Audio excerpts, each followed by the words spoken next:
Hey mom, welcome back. Today is week 2 in our 3-week Declutter for Money challenge. How is the challenge going for you?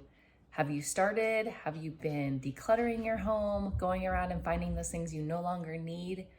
Tell me about it in the comments. How is it going for you?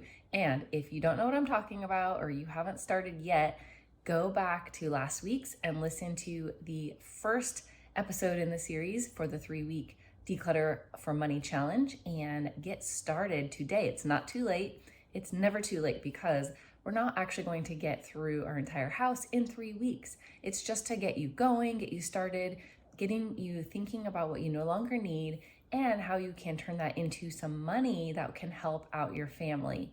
So that's what we're talking about today.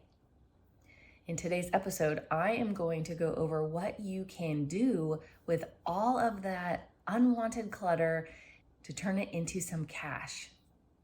So I'm going to go over today all the different ways that you can sell your items, the places you can sell them, what might give you more money versus less, and what might give you that cash now versus later. So jump on in, go back and listen to episode 1 if you haven't yet and get started. And if you have started and you've got that clutter sitting aside that you don't know what to do with, let's dive into today's episode. All right, the first area of places I'm going to mention are anything that's local to you. We're going to go over those options that are local for you to sell your unwanted clutter and to make some money. All right, so some of the great apps that you can sell locally include, of course, Facebook. There are a couple different options on Facebook.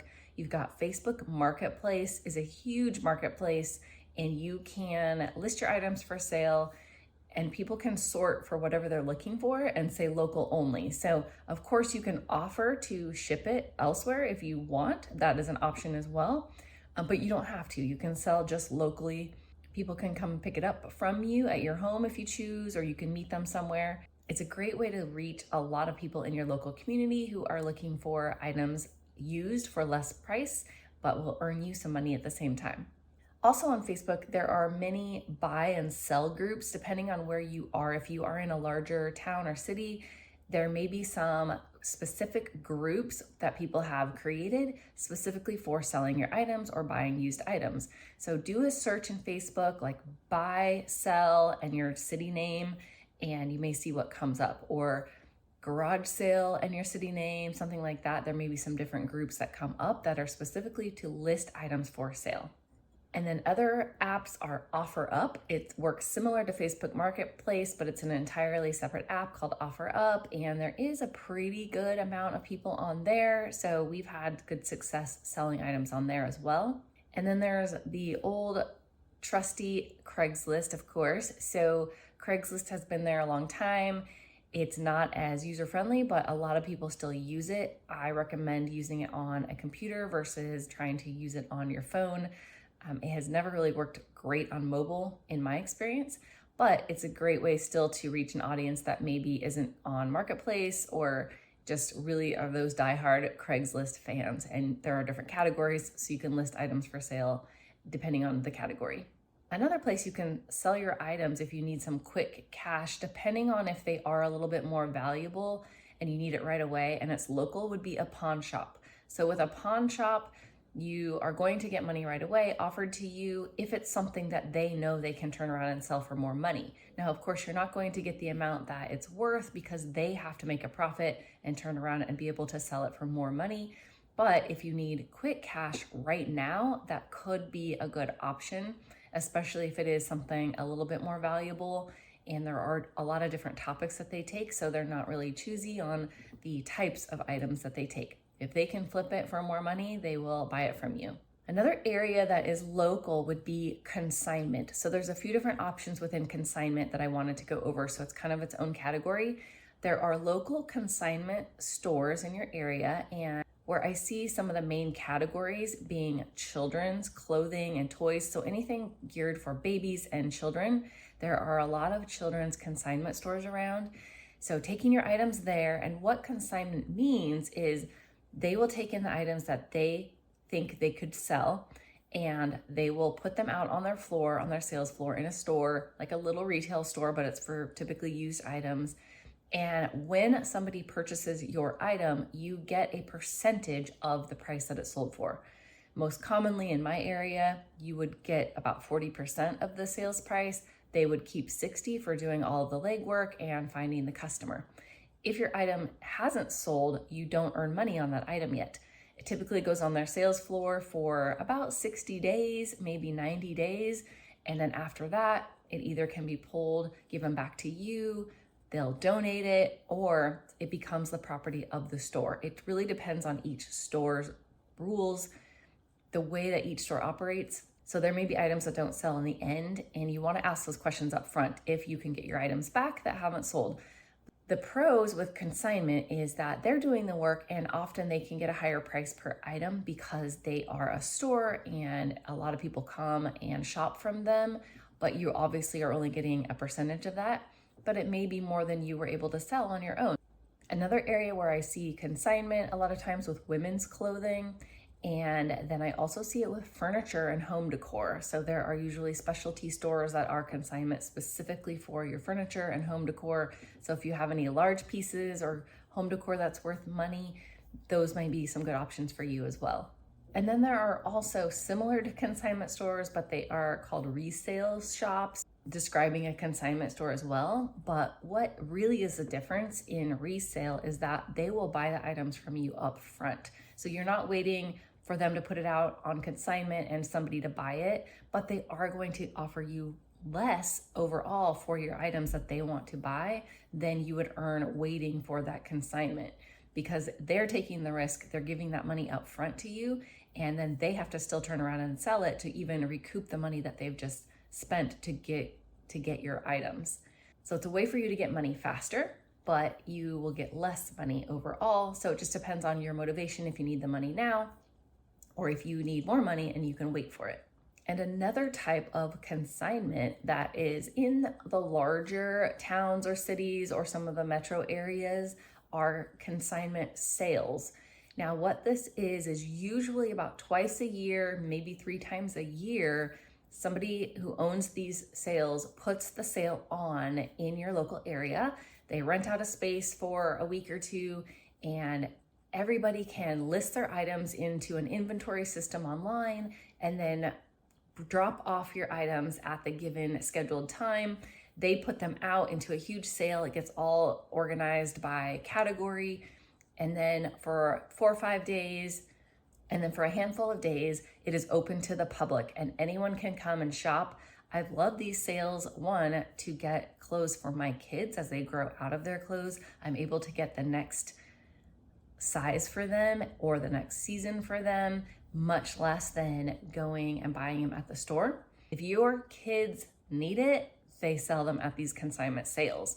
You just have to wait for them to come to your local area, and they're typically in like the spring and the fall. So do just a random internet search in your area for consignment sale in your town or near me and see what comes up. And also, if you are in any local moms Facebook groups to your area, ask around in there. They usually share about these sales. You can even do a quick search in the group, consignment, and just see what comes up. And you may learn about these sales that you weren't aware of that were happening in your local area.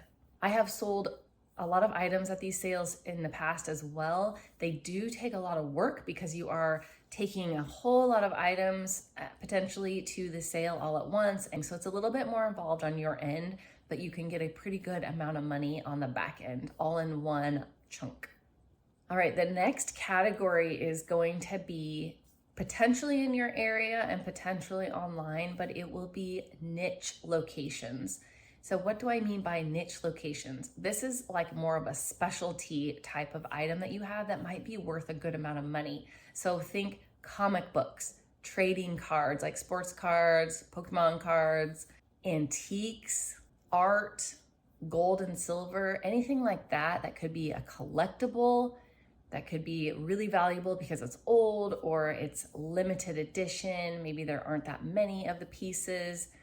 So with something that can be worth more money or it's more valuable, either taking it to a local store that's like a comic book store or a coin and gold and silver shop, you may get more money taking it there. They know what something is worth and they know when something isn't really worth a lot.